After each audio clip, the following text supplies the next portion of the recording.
So sayo sa kabuntago no ato ning hinluan ang atong kompyuteran kay syempre perti man kusuga sa ulan gabi.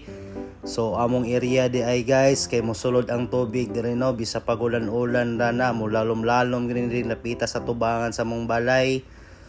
So napabor man ta sa mga uyong-huyong nga area so mao ginatong buhato no ato ginihinluan wag itay mabuhat ato gina siyang silhigan diya dala na po na sa sagbot.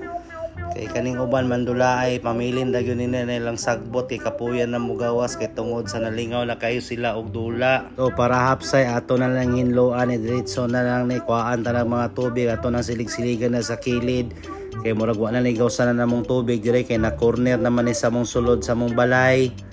So mo ni among tirada dire pag mulan-ulan gyud wa gid tay mabuhat ani silhi gyud ta sige. Usahay kung dili po kayo kusog ang ulan di po kayo na sa mosulod diha.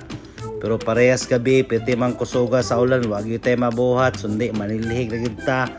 So, kanina itong istorya, puros panilihig na yun ni.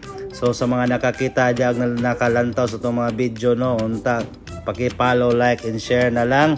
So, daghang salamat sa iyong pagtanaw, ha? Bye-bye!